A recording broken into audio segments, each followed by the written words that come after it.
বঙ্কিমচন্দ্রের লেখা বন্দে মাতরম নিয়ে সংসদে আলোচনা হয়। সেই সময় বঙ্কিমচন্দ্র চট্টোপাধ্যায়কে প্রধানমন্ত্রী নরেন্দ্র মোদী বঙ্কিমদা বলায়। সেই নিয়ে এবার তীব্র প্রতিবাদ করলেন সাংসদ প্রতিমা মণ্ডল। তিনি বলেন, এটা সাহিত্যিক ও বাংলার অপমান।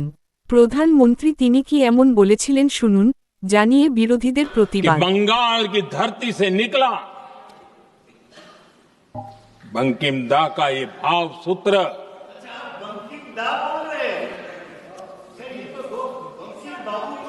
बंकिम बाबू बोले। अच्छा, thank you thank you thank you thank you thank you आपकी भावनाओं के लिए मैं आदर करता हूं। बंकिम बाबू ने थैंक यू दादा, थैंक यू। हाँ, आज जो विरोध प्रदर्शन था वो किस विषय पे था? আমরা প্রথমে সকালবেলায় সেন্ট্রাল হলে গিয়ে মৌন প্রতিবাদ করেছি। কিসের জন্য প্রতিবাদ করেছি?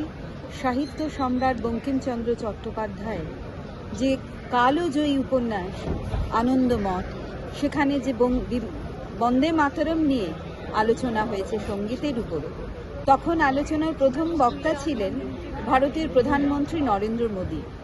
তিনি তার বক্তব্যে সাহিত্য সম্রাটকে যে সম্বোধন করেছেন সেটার প্রতিবাদ করেছেন।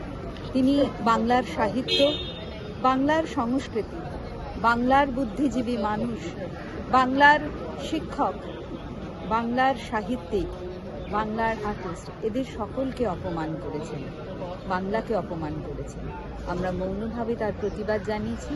তারপরে আমরা এই পোর্টিকোতে পুরনো পার্লামেন্ট বিল্ডিংয়ে, সেখানেও আমরা আপনাদের সামনে প্রতিবাদ জানিয়েছি।